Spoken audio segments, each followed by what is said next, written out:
Titulares. Gabinete de Seguridad se reunió para evaluar jornada electoral. Nueva presidenta del CPCCS llama a trabajar por un objetivo conjunto. Finalmente, Ecuador y Corea del Sur firmaron acuerdo comercial. Nadie será juzgado en el caso Drup tras ratificación de sobreseimiento de 18 procesados. En Urdenor 2, al norte de Guayaquil, se blindan contra la inseguridad.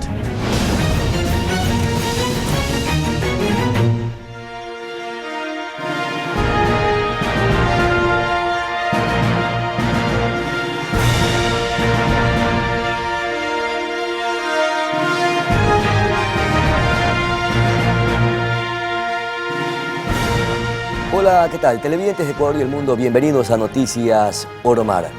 La Fiscalía General del Estado ordenó prisión preventiva contra Gina Zambrano, ex jueza de Montecristi, procesada por presunto prevaricato. Katy, buenos días. Pedro, amigos televidentes, buen día. Así es, más adelante mantendremos un diálogo con Carlos de la Torre, exministro de Economía, con quien abordaremos varios temas. Bienvenidos, aquí empezamos. El presidente Guillermo Lasso convocó al Gabinete de Seguridad para dar seguimiento a las decisiones tomadas en torno a la crisis carcelaria y la planificación de las fuerzas del orden para las elecciones de este domingo. Nuevamente se reunió el Gabinete de Seguridad para evaluar y dar seguimiento a las directrices dispuestas el sábado 7 de octubre ante los hechos violentos de las cárceles y la seguridad como tal. Además, según el primer mandatario, el objetivo también fue conocer la planificación de las Fuerzas Armadas y la Policía Nacional sobre los operativos de seguridad para el proceso electoral de este domingo. Recordemos que la reunión anterior se dio tras el asesinato de 7 de los involucrados en el caso de Fernando Villavicencio. Y en el momento en que estábamos avanzando con las investigaciones, en el momento en que países amigos como los Estados Unidos demuestran su apoyo a través de un valor económico como recompensa para conocer a los autores intelectuales, se produce el asesinato de los 6 principales actores o sicarios del ex candidato a la presidencia de la República, Fernando Villavicencio. Por lo tanto, es un momento crítico, duro, en el que se tomaron algunas acciones como el cambio de los otros 6 detenidos, la remoción de algunas autoridades de control, entre otras acciones. Hasta el cierre de esta nota, ninguna de las autoridades ha anunciado cuáles son las resoluciones que se tomaron tras dicha reunión. Ana Vélez, Noticias Oromar.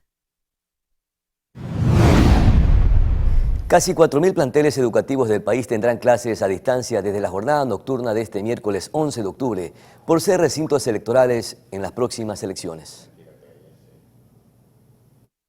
El Ministerio de Educación informó que los estudiantes de 3.850 escuelas y colegios fiscales que fueron designados como recintos electorales para la segunda vuelta electoral de este 15 de octubre recibirán clases virtuales durante 4 días. En un comunicado publicado en la red social X, la entidad detalló que el miércoles 11 de octubre habrá clases virtuales para la jornada nocturna. Y el jueves 12, viernes 13 y lunes 16 de octubre, clases virtuales para las jornadas matutina, vespertina y nocturna. Y en cambio, los planteles fiscomisionales, municipales y particulares podrán acogerse a esta disposición de manera voluntaria o establecer sus propias disposiciones en coordinación con el Consejo Nacional Electoral. Además, el Ministerio pidió que el personal administrativo y directivo coordine con los distritos y zonas para estar presentes y recibir al personal del CNE y Fuerzas Armadas para el óptimo desarrollo de las votaciones y el escrutinio.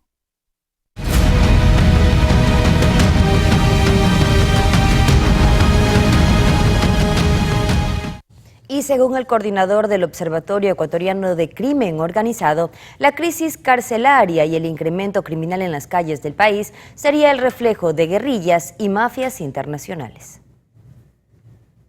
Ecuador acude este domingo a las urnas en medio de la peor crisis de seguridad de su historia, una ola de violencia que esconde un complejo rompecabezas de bandas criminales enfrentadas por control de territorios y sobre todo del narcotráfico, al establecerse como punto neurálgico del tráfico mundial de cocaína. En los últimos años, las bandas locales han ganado peso en los mercados globales del narcotráfico por su alianza con los carteles mexicanos de Sinaloa y Jalisco Nueva Generación, la mafia balcánica y las disidencias de las FARC. Estos carteles, mafias y grupos armados contratan sus servicios de logística para exportar la droga desde Colombia hacia Norteamérica y Europa.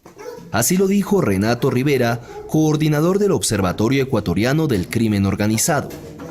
Las organizaciones transnacionales lo que han hecho en el Ecuador es una especie de subcontratación y por otro lado lo que han hecho las organizaciones criminales ecuatorianas es una especialización dentro de la cadena de valor del crimen organizado. Esta especialización básicamente requiere una serie de actividades que lo que buscan es generar mayor rentabilidad dentro del crimen organizado.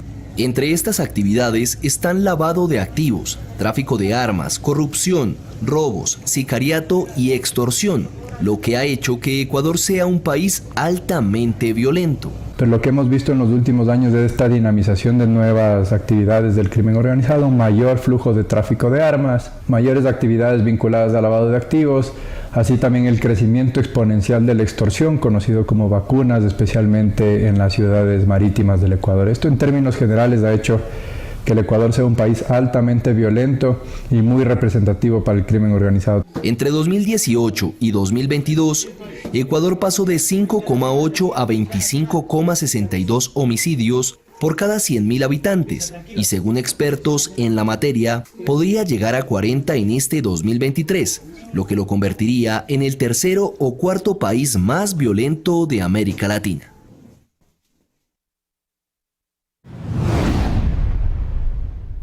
Mucha atención porque este 10 de octubre la Policía Nacional del Ecuador dio a conocer el nuevo mando institucional que le liderará a más de 58.000 agentes del orden. Entre los nuevos cargos se encuentra el comandante general, quien ahora lo ocupa César Augusto Zapata, mientras que Edwin Francisco Noguera, quien antes fue comandante de la Zona 8, fue nombrado director nacional de Educación. Freddy Zarzosa, exdirector de la DINASET, fue designado director general de Investigaciones. Por su parte, Víctor Zárate ascendió a inspector general de la policía. El general William Villarruel, quien estuvo en la Zona 8, pasó a ser director nacional de Investigación Antidrogas, cargo que tenía el general Pablo Ramírez, quien fue asignado como director general de Seguridad Ciudadana y Orden Público.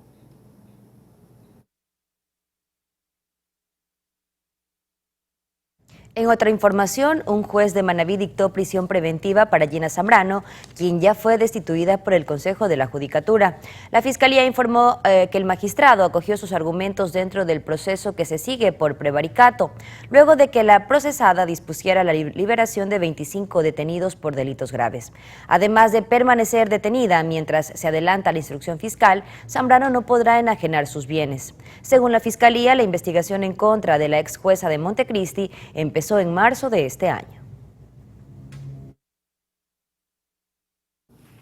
Y el Gobierno Nacional extendió el tiempo de vigencia del estado de excepción que regía desde el pasado 10 de agosto. Esta decisión se tomó tras el asesinato de las 6 personas que eran investigadas por el crimen de Fernando Villavicencio.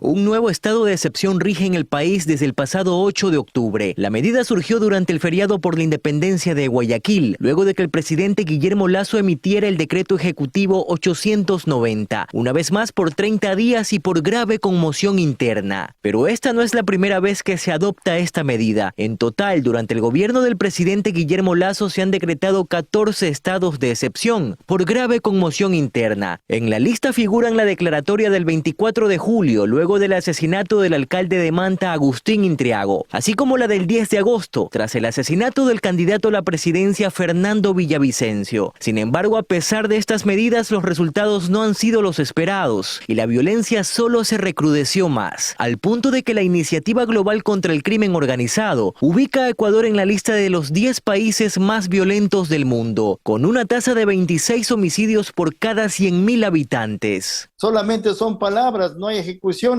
¿Por qué la fuerza pública no ha podido tener ese respaldo del Ejecutivo, ese respaldo de la justicia, de la Fiscalía para ejercer su función? Y agrega que los estados de excepción se volvieron una respuesta rutinaria del Ejecutivo ante una realidad violenta que a todas luces le quedó grande al gobierno de turno. esto ya es rutinario, ya nadie hace caso, ya a nadie le impacta, es una situación más, no tiene nada que ver, al contrario, cada vez va siendo más problemática la situación y con menos resultados cada vez. Entonces esto ya no debe ni pronunciarse porque ya es un cuento de nunca acabar. La renovación del estado de excepción ocurre 2 días después de que 7 personas privadas de la libertad fueron asesinadas. Estos internos eran investigados por el asesinato del ex candidato presidencial Fernando Villavicencio. Y en Manabí, las Fuerzas Armadas, a través de la Fuerza Aérea, realizó la inhabilitación de 2 áreas aptas para operaciones ilícitas, identificadas mediante reconocimiento aéreo, en los sectores de Manantiales y San José en Montecristi. Según la entidad, esta acción tiene la finalidad de combatir las amenazas vinculadas al narcotráfico.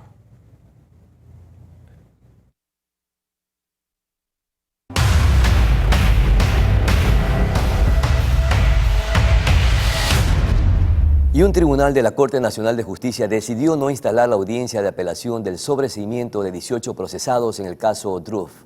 Con esta decisión se mantiene en firme la resolución dada en primera instancia. Tras el alegato de la defensa de los 18 sobreseídos en el caso Drup, de que el proceso para la apelación ya había caducado, un tribunal de la Corte Nacional de Justicia resolvió dejar en firme el auto de sobreseimiento y no instalar la diligencia, ya que la Corte solo tenía 60 días para resolver el recurso y ya habían transcurrido más de 85 días. Pese a esto, la fiscal general del Estado se opuso, ya que aseguró que los plazos no corren cuando se trata de la fundamentación de recursos. Es por esto que mediante su cuenta de X, la institución mostró su desacuerdo y anunció que presentará una acción extraordinaria de protección ante la Corte Constitucional, que será el último recurso antes de que la causa se cierre definitivamente. Recordemos que en este caso se intentaba demostrar que hubo un perjuicio para el Estado por la compra de 7 helicópteros Drup durante el gobierno de Rafael Correa. Sin embargo, en una audiencia, un juez resolvió que no hubo tal perjuicio e interrumpió la causa antes del juicio. Anaí Vélez, Noticias Oromar. Y atención, frente a los cuestionamientos que se realizaron durante estos días sobre la legalidad del testimonio de un testigo protegido en el asesinato de Fernando Villavicencio, la Fiscalía General del Estado dio a conocer que la información en torno al caso es falsa y que el testimonio que se tomó fue con observancia a los procedimientos pertinentes que la ley procesal dispone. Por otra parte, el director del SNAI, Fausto Cobo, informó que el crimen de las 7 personas privadas de la libertad relacionadas al caso está en investigación previa y tiene carácter de reservado.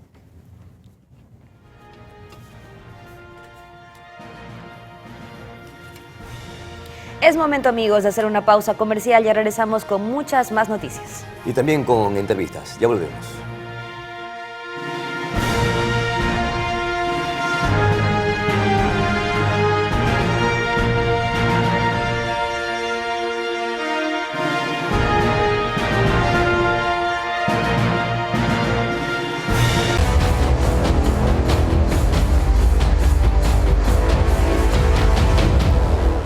El Consejo de Participación Ciudadana y Control Social nombró a Juan Esteban Guarderas como nuevo consejero principal, en reemplazo de Allen Berbera, quien fue destituido por la Corte Constitucional el pasado 6 de octubre, mientras que Nicole Bonifaz López asumirá el puesto de la presidencia del organismo.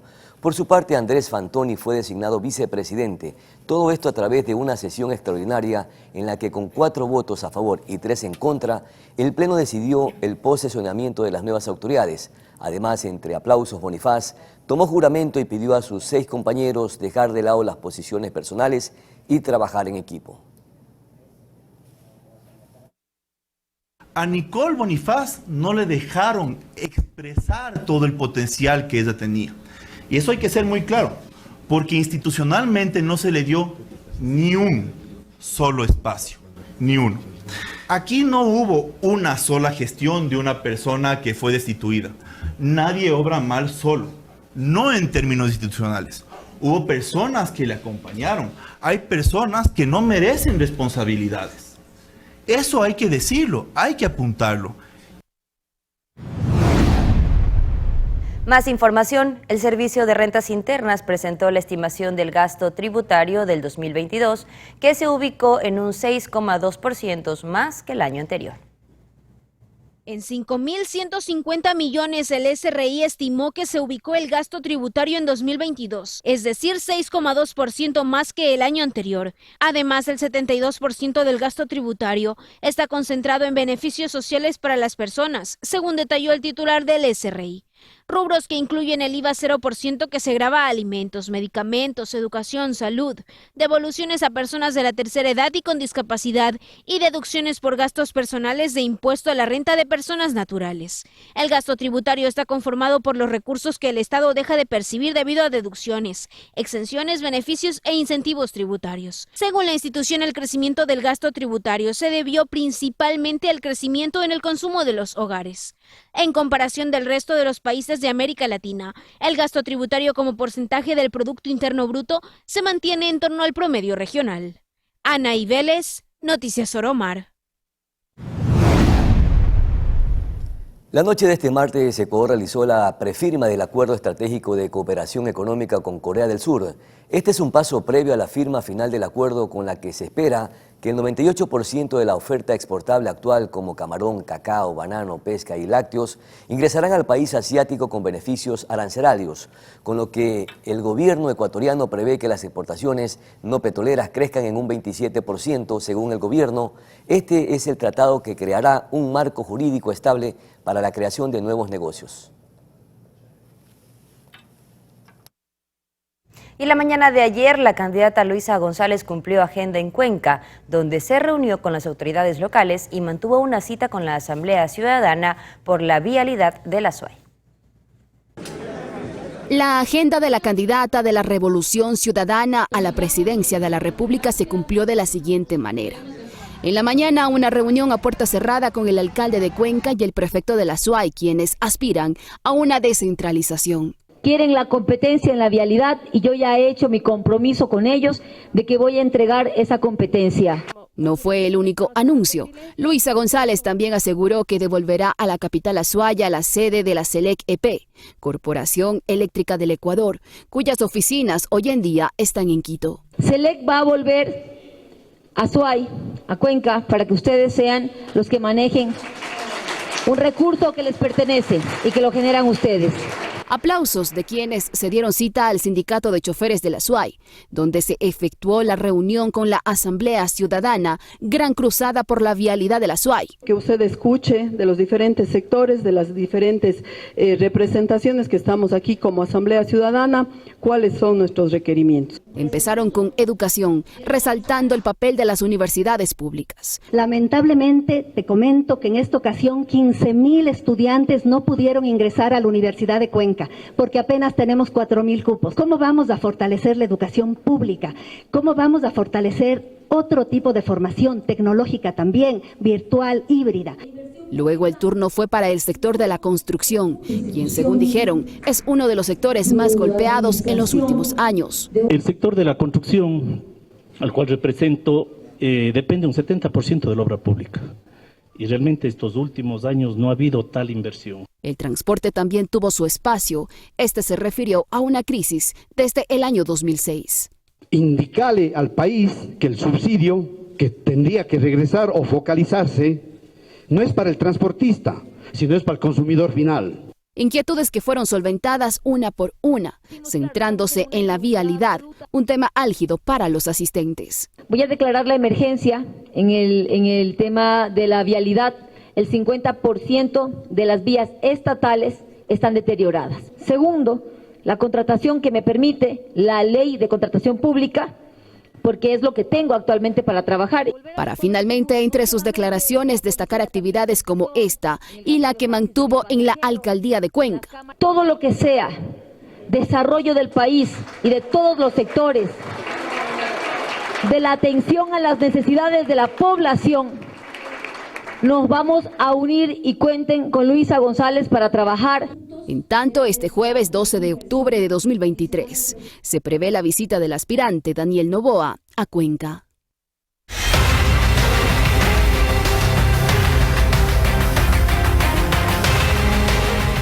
2 personas fallecidas y 6 heridas es el resultado de un violento ataque que tuvo lugar en la noche de este martes en la ciudadela La Pradera de Manta, provincia de Manabí. Según testigos, sujetos fuertemente armados llegaron al lugar y dispararon contra varios ciudadanos que se encontraban en un local de comida rápida. Producto del violento hecho se confirmó el deceso de Renzo Andrés Villasís, de 27 años, y Luis Antonio Tobar Tigrero, de 34. Detalles con Luis Hidalgo, jefe de policía del distrito Manta. Bueno, dentro de lo que indicaban, se encontraban ellos comiendo en esos lugares, al lado del TIA, en esos lugares de comida rápida, supuestamente. Ahí es lo que se da el evento. Se está recabando información, como les estoy explicando. Las personas que fueron atendidas o están siendo atendidas de aquí en el seguro nos dan mayores indicios. Estamos verificando también las otras personas que se encuentran en la otra casa asistencial, ver si recaban información para que el eje investigativo pueda ejercer y tratar de dar con el paradero de los causantes de este hecho violento. 6 heridos. Es lo que se les puede informar. Hay menores de edad, 2 personas menores de edad, en el momento estables hasta el momento. ¿Hay víctimas colaterales? Por la situación. De lo que nos indicaron, eran dentro de las personas que se encontraban consumiendo en ese lugar de comida rápida. Y 2 presuntos sacapintas fueron acribillados en la parroquia Tarqui de Manta, uno de los distritos más violentos de Manabí. El distrito Manta, que también comprende los cantones de Montecristi y Jaramijó, se acerca a las 220 muertes violentas en lo que va de este 2023, lo que además lo ha venido ubicando durante años en una de las zonas priorizadas o de gran concentración de violencia. Uno de los más recientes registros, y que se trató de un doble crimen, tuvo lugar este 10 de octubre en la calle 301 y avenida 200 del barrio La Paz. Aparentemente eran 2 personas dedicadas a hacer sacapintas desde una entidad bancaria. Parece que habrían estado siguiendo a otra persona y resultó un enfrentamiento, bueno, no un enfrentamiento, sino que resultaron acribillados. Es lo que se ha podido determinar en primera instancia, se está investigando aquello. Los 2 hombres se movilizaban en una motocicleta cuando fueron atacados a tiros y llevaban doble vestimenta. Pero por el tema de la doble vestimenta y de que se nos ha indicado que venían desde el centro de una entidad bancaria, se está verificando toda la información. ¿Se encontró un arma de fuego en ese? Así es, se encontró un arma de fuego, es decir, que estas personas andaban armadas también, entonces habría que determinar quiénes eran las víctimas de este tema de que les querían robar y también pues determinar qué fue lo que ocurrió en este sector. Por ahora las diligencias continúan para esclarecer este confuso caso.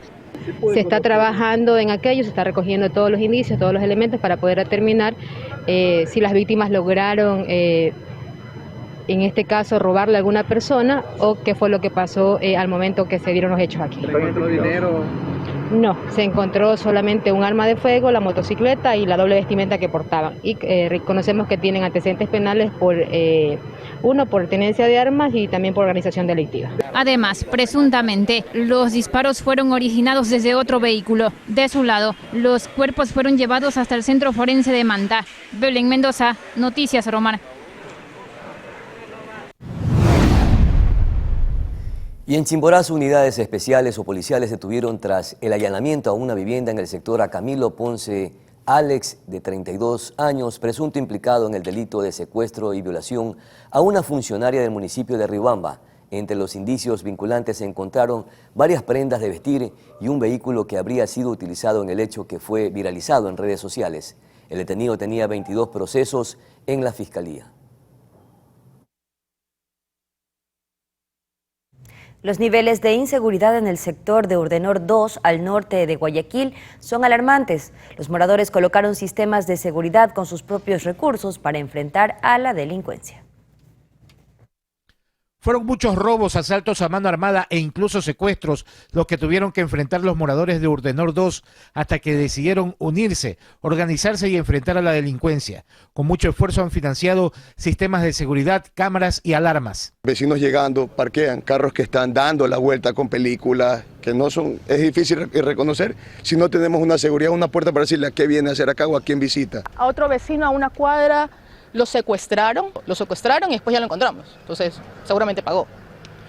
Otra persona se le metieron se le cruzaron la reja y no era ni siquiera para abrir la reja, era para abrir las rejas de la ventana. O sea, se le cruzaron, le brincaron la reja y estaban intentando abrir las rejas de la ventana. Según los residentes, la actividad comercial del complejo empresarial vecino los pone en riesgo. No hay control de quién puede entrar o salir y llegar a la zona residencial. De allí que consideran a las puertas como una alternativa que hasta el momento les ha dado buenos resultados. Cualquier moto, como ustedes vieron, pasa por aquí y entra. Y asimismo, en la entrada principal del complejo, ustedes pueden ir con su carro, entran, se van hasta el fondo, se parquean en el garaje del fondo y salen, como si nada. La verdadera participación ciudadana está manifiesta en esta problemática de Urdenor 2. Por una parte, una comunidad que busca y propone soluciones para enfrentar a la delincuencia y por otra, la incomprensión de un gigante económico que, si bien es cierto tiene derecho a movilizarse, no ha mostrado empatía ni solidaridad con sus vecinos. Cristian Arias, Noticias Oromar. Pedro y amigos televidentes, es momento de una pausa comercial. Ya regresamos con más información, entre ellas la fatal noticia de los 40 bebés que fueron decapitados por el grupo terrorista Hamas. Lamentable. Y de igual manera haremos contacto con el doctor Carlos de la Torre, exministro de Economía y Finanzas, precisamente para hacer un balance de la situación económica que atraviesa el país. Ya volvemos.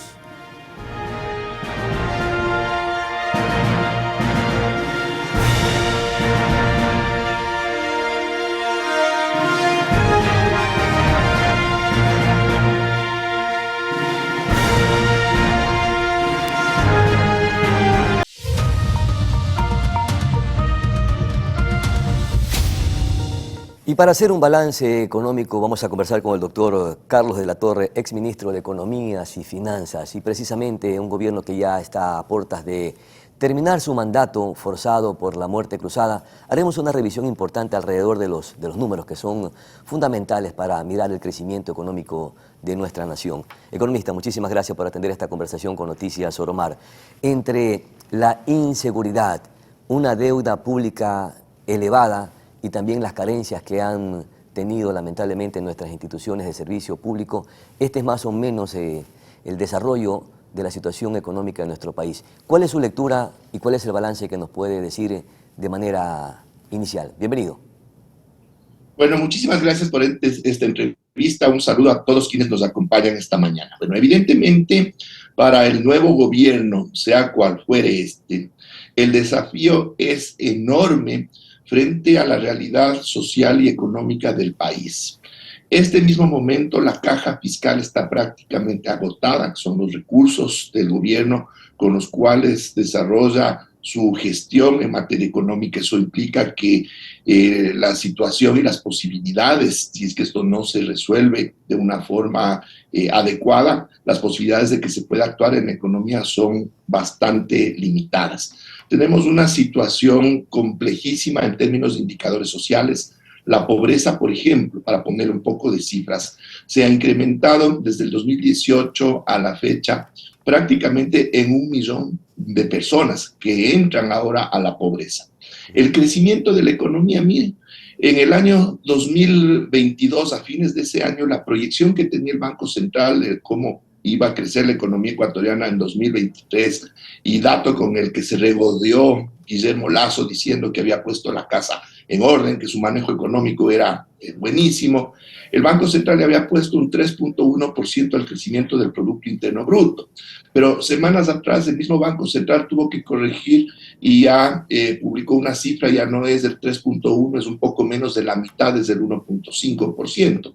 ¿Eso qué quiere decir? Que la economía ecuatoriana sigue aletargada, sigue prácticamente marchando sobre su propio terreno, cuando ya vamos más de 2 años de lo que fue el golpe de recuperación luego del COVID en la región y en el mundo, cuando otros países, incluso nuestros vecinos, Colombia, Perú, un poquito más allá, Bolivia, crecían a tasas superiores al 10%, el Ecuador crecía al 4%, y ahora el Ecuador va a crecer al 1.5%. Entonces, ¿qué significa esto? Que la situación es tan, pero tan dramática que si no se da un giro de 180 grados en el manejo económico y se le conduce ya al Ecuador por el camino correcto, vamos a descubrir los ecuatorianos que todavía no hemos topado fondo y que podemos seguir cayendo más abajo.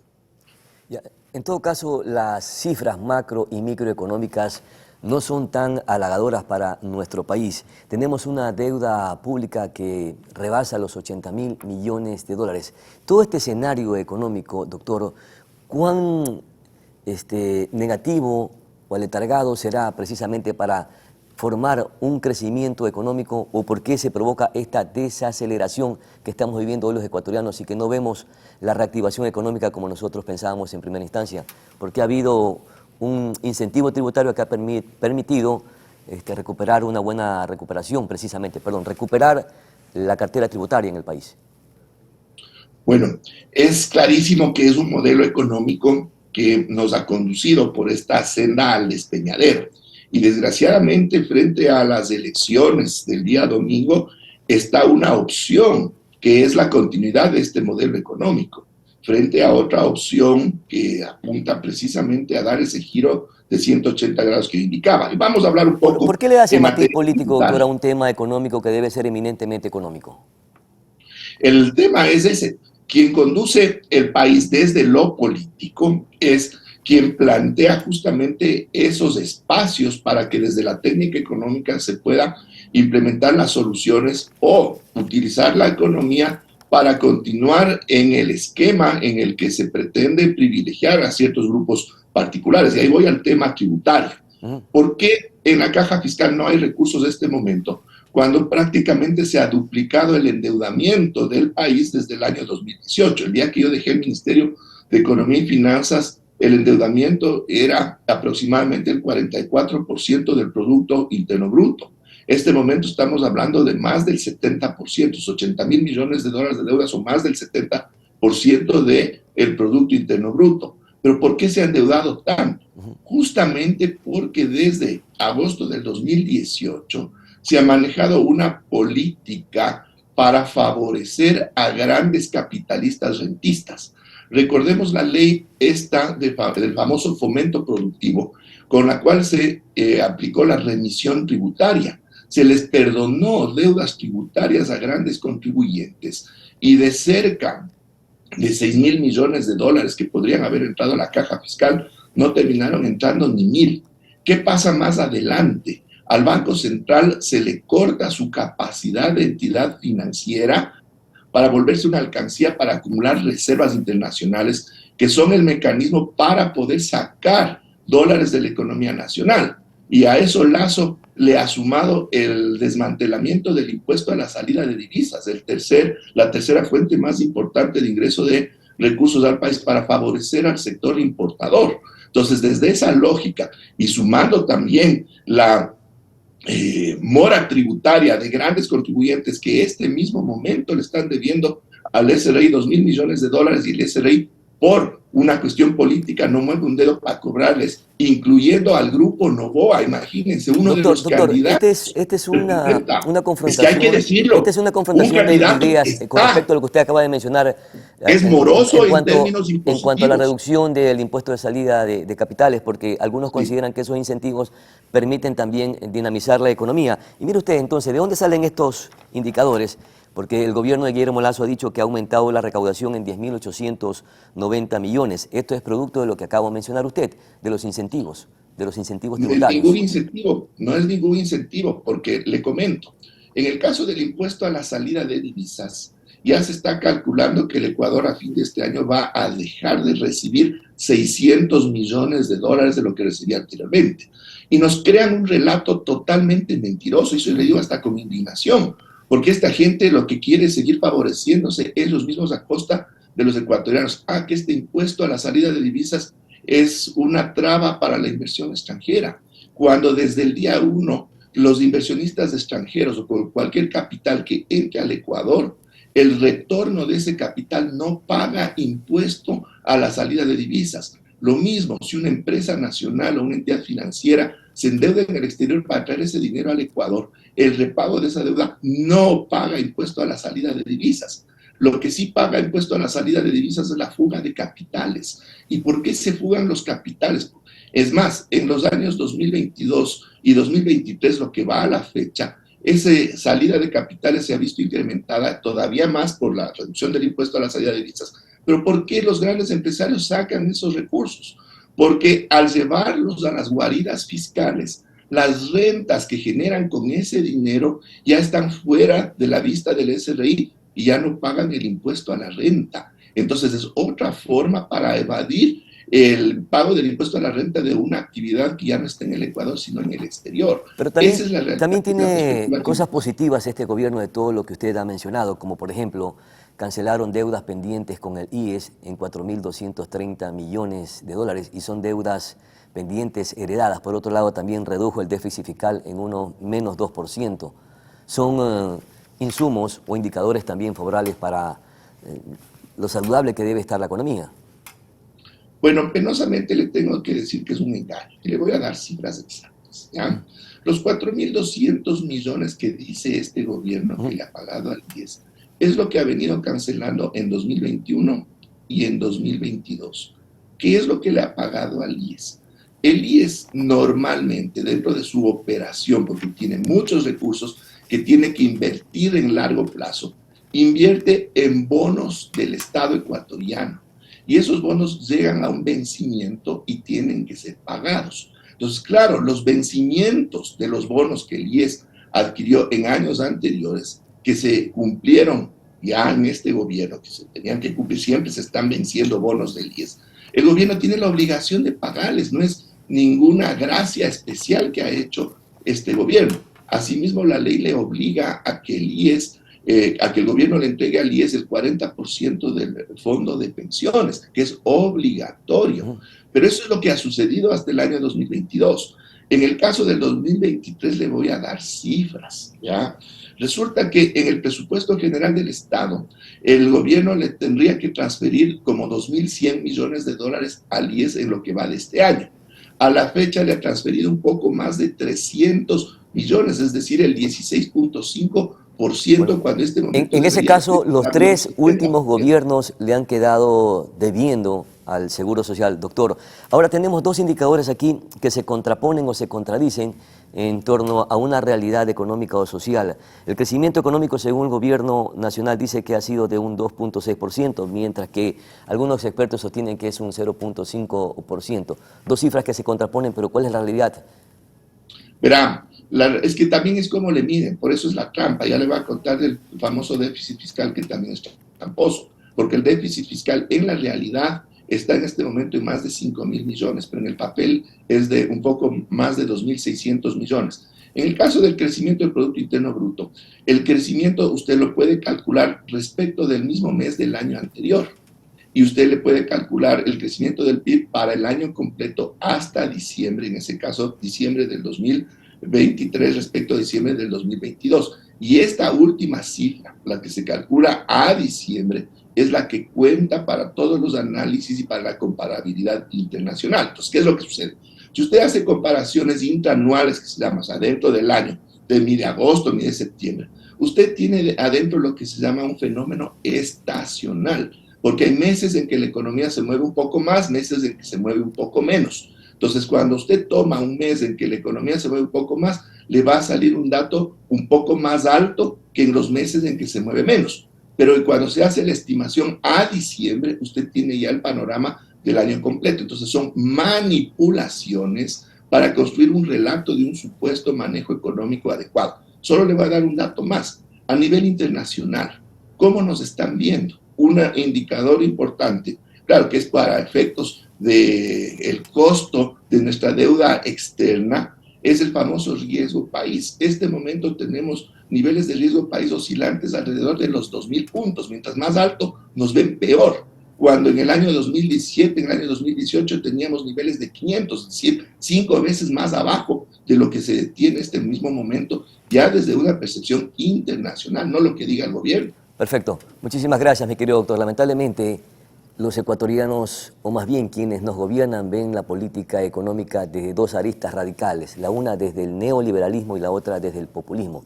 Lamentablemente, ninguna de las dos le ha hecho bien a nuestro país. Y tenemos aquí vemos desde la realidad. Vamos a la pausa publicitaria. Muchísimas gracias, mi querido doctor. A la pausa publicitaria ya retornamos con más información aquí en Noticias Oromar.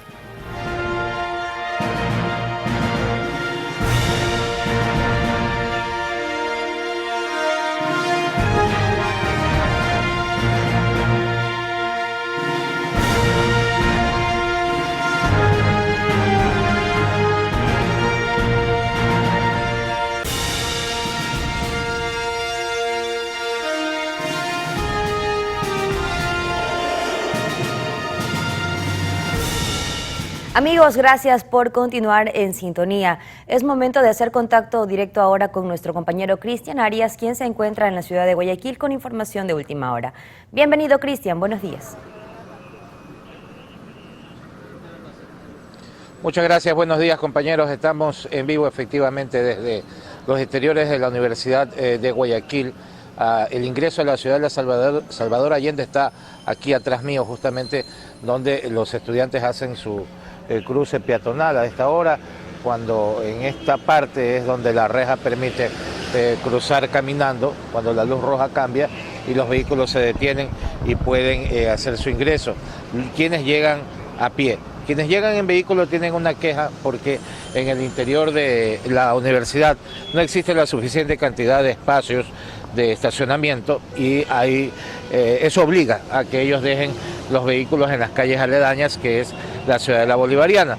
El dejar el vehículo estacionado allí ocasiona que queden muchas veces sin vigilancia, sin cuidado, y esto ha provocado algunos robos. Hay situaciones de inseguridad. Vamos a tratar de conversar con algunos estudiantes que no quieren hablar en cámara, no en cámara, pero tienen también recelo, temor a represalias. ¿Qué es lo que sucede, joven? Buenos días. ¿Cuál es la situación de seguridad para quienes estudian acá en la Universidad de Guayaquil? Buenos días, señor periodista. Sí, la situación aquí es terrible, es conflictiva, problemática, porque en horas de la tarde y horas de la noche, cuando uno se acerca a estacionar su vehículo, vienen sujetos en moto, fuertemente armados, empiezan a amenazarnos, a querer llevarnos nuestras pertenencias, nuestras laptops, celulares, calculadoras, y esto se pone terrible acá a esta hora. Ya, vemos algunos videos, si la producción me ayuda, hay videos que han sido captados por cámaras de videovigilancia y eso da cuenta de la forma como atacan. ¿Usted ha escuchado alguna narrativa de algún compañero, algún amigo que haya sufrido algún ataque? ¿Ha tenido conocimiento usted? Sí, a dos compañeras les asaltaron, ellas iban ingresando hacia la Facultad de Medicina y se le llevaron sus pertenencias, sus mandiles y eso las pone nerviosas. Ellas relataron que fueron dos sujetos a bordo de 3 motocicletas que se bajaron y luego de robar emprendieron veloz carrera, pero es una situación que la universidad también debería poner algún control para ese motivo. Bien, vamos a conversar con una señorita estudiante también. ¿Ha escuchado usted de situaciones de robo, de inseguridad a compañeros acá, estudiantes de la universidad? Sí, la verdad es que sí hay mucha delincuencia aquí, especialmente por las noches, y los estudiantes que salen en jornadas nocturnas son los que más corren peligro. Hay que dejar el carro por acá lejos, los que tienen carro, porque adentro no hay espacio para estacionamiento suficiente. De hecho, adentro no permiten a los estudiantes meter los autos. O sea, ni siquiera se permite. No, solo los docentes, los estudiantes que colocan sus autos aquí porque ya no les toca. Eso también es riesgoso. La verdad que sí, porque también han habido casos en donde han rayado los autos o les han robado, incluso viendo aquí gente que cuida. Bien, muchas gracias. Esa es la situación que enfrentan los estudiantes de la Universidad de Guayaquil. La falta de espacios de estacionamiento ha hecho que se haga una priorización, pero esa prioridad la tienen los funcionarios administrativos primero, luego los docentes, luego ciertos estudiantes que tienen demostrado su discapacidad y por ello, bueno, pues una preferencia, pero al último, el estudiante común y silvestre, que casi pues ya no alcanza espacio para dejar su vehículo. Estacionar en las calles aledañas conlleva ese riesgo y hay muchos robos que se han producido. Darle solución es lo que piden los estudiantes de la Universidad de Guayaquil. Hasta aquí nuestro informe. Compañeros, ustedes tienen más adelante. Buenos días. Muchísimas gracias, Cristian, por esa información. Esperamos que sea un problema que sea atendido de manera inmediata por la seguridad de los estudiantes. Con esta información vamos a una pausa comercial, amigos. Ya regresamos con más noticias.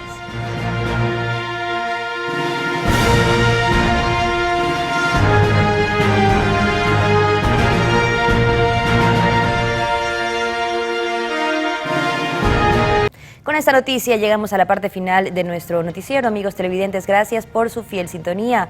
Más noticias al mediodía y a las 21 horas. Conmigo será hasta el día de mañana. Que tengan una excelente jornada.